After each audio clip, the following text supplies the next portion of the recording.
news for the first time. Here's David Senator. Why doesn't this guy get over? A Bunch of Amateurs is the story of the Bradford movie makers who've been making films for 90 years. Enthusiastic, yes. Successful, they've had their troubles. Right, the account. We've got £340 at the bank. We're in desperate straits. You can't pay. But a documentary about their struggles has been getting some rave reviews. The group has finally had a red carpet premiere to attend as the film goes on cinema release, much to the excitement of members such as 86-year-old Harry Nichols. It's taken me to get to 86 to get fame, get on the big screen, as it were, you know. It might be about them rather than by them, but after 90 years of trying, they're enjoying the limelight. David Senator reporting, and that's the latest BBC News. Thanks for that news and welcome to Newsday on the BBC World Service. James and Paul, I'm in the programme today. Plenty on Russia's invasion of Ukraine, its impact on Ukrainians and the consequences for President Putin's backers. We'll head to China as the country doubles down on its zero COVID policies. And we'll hear about what sounds like a real breakthrough in the battle against cancer. And do remember, you can send a text on anything you hear. The number, if you'd like to do so, is +44 77 86 20 50 85. That's not a good idea. We start in Ukraine, where the Ukrainian army says it has made major gains over the last day around Kherson in that region after Russia said it was withdrawing from the southern city. Kherson was the only regional capital Moscow took hold of after it began the war in February. So Wednesday's withdrawal announcement is being viewed as a major setback for Russia's war effort. Now, Ukrainian officials have warned it could be a trap. One story we want to focus on today is about a Ukrainian nurse who was allegedly hanged to death by pro-Russian forces in the Kherson region under that occupation. Children's nurse Tetiana Mudrienko told the Russian occupiers that her city, Oskadflots, was in fact Ukrainian and not Russian. That was during a protest march there. She was detained and, according to a witness, taken into the streets by pro-Moscow authorities and hanged in a public execution. A coroner working for the then pro-Russian authorities officially reported the death was due to mechanical asphyxiation. The BBC hasn't been able to independently verify how Tetiana died, but in her first broadcast interview, her sister, Natalia Chorna, has been speaking to Newsday. Victoria Prisitskaya of our Ukrainian service conducted the interview. She began by asking Natalia to describe her sister.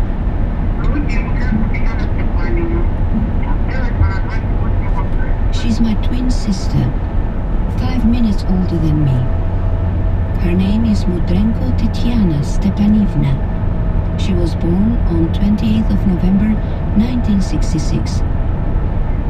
She worked as a nurse at a tuberculosis department. Look at this! Oh my but god! She had retired already. Wow, that guy's... Oh wow! Holy crap, those people scared the shit out of me. The police came to their home. See, that's dangerous. Here comes another jackass. Was loudly protesting. What is this, Fast and Furious? They turned their house upside down. Winston Diesel, come on! And arrested them. It was on the 7th of October in the evening, at 7 p.m. roughly. On the 15th, I saw a message in a Facebook group that the woman has been brought with the signs of asphyxiation. I didn't understand whether she had been brought to the morgue or to the hospital. Almost 100 about. The message also said that the woman walked with her dog and was spying on Russians.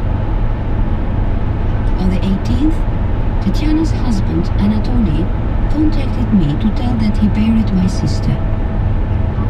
Later, he sent a photo of a death certificate which said the reason of her death was mechanical asphyxiation. Did you try to find out what happened to your sister?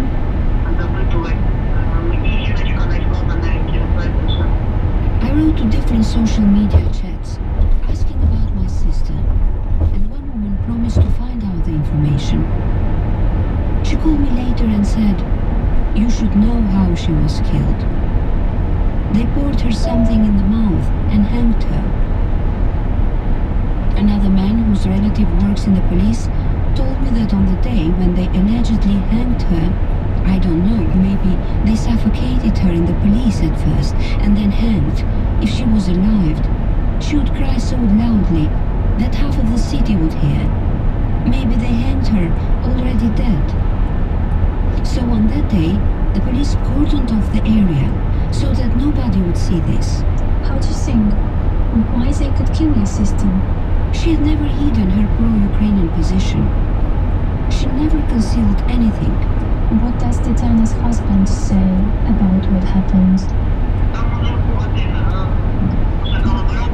I told him not to try to find out anything about her death because we need you alive. He also told me about her death. Natasha, she could not do it herself. And I said, I know. She was so cheerful. She could not do it. Do you mean she could not commit suicide? If they were going to have some investigation, they would probably say that she had killed herself. Her son also called the police and asked what would happen to her, and they said that she would be sent to her son, but later they stopped answering and blocked his number. They didn't tell him anything. Natalia Chola speaking to our colleague Victoria Krasitskaya, and at 1:30 we have an interview with a man leading Ukraine's investigations into alleged Russian war crimes following its invasion.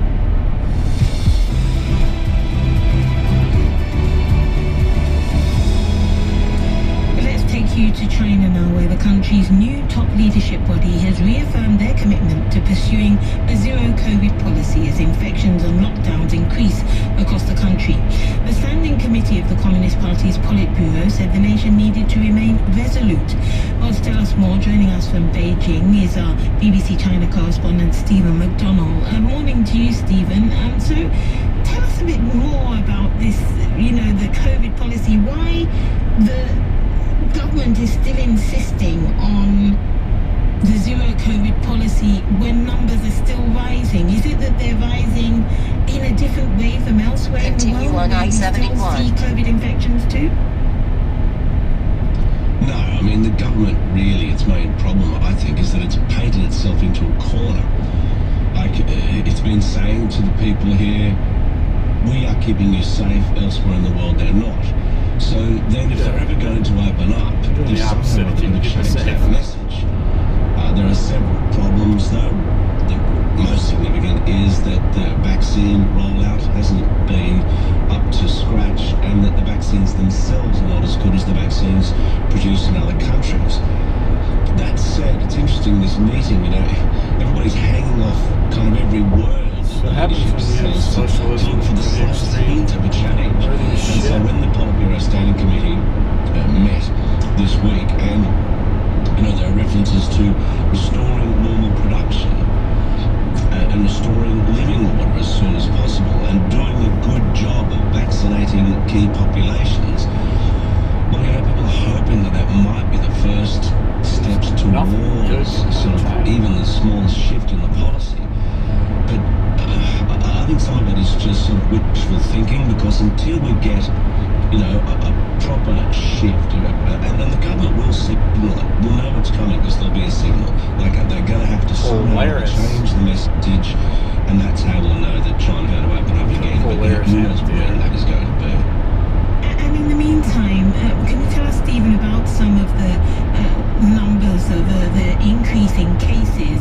We hear particularly in Zhangzhou, the manufacturing hub, that there are large numbers of cases there. How large, and what is being done to try and curb it, other than, the major lockdown? Yeah, well, Guangzhou is a very important manufacturing city. Tens of millions of people live there. It's got its highest number of cases ever.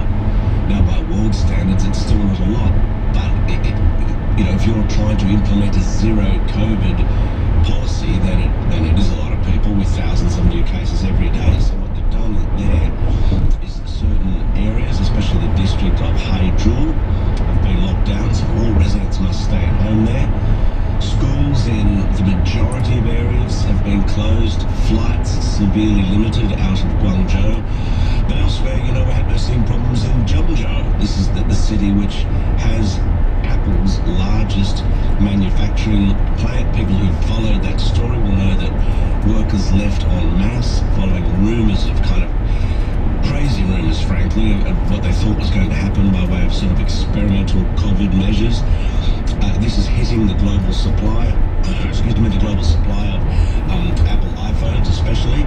Chongqing, another massive city, has restaurants banning dining in certain areas, and even Beijing cases are going up, so it is hitting various places around the country at the moment. And briefly, Stephen, are people, they must be fed up with the lockdown, but are people speaking out? Yeah. Do they dare speak out, or do they dare show any kind of frustration, or how are they reacting? Yeah, you are getting more and more actions of people being frustrated, especially if they're stuck somewhere. We saw workers, itinerant labourers caught in Lhasa, the Tibetan capital. They couldn't get home, and they had protests in the streets. Like I mentioned before, the Zhengzhou workers, thousands of them at a time, broke out of there. You're seeing more and more acts of sort of defiance from a very frustrated population. Anyone you speak to will tell you how sick of it they are. It's exhausting the population, it's trashing the economy, really hitting people's livelihoods, and no indication yet from the government what the off-ramp might be, which just builds the tension even more.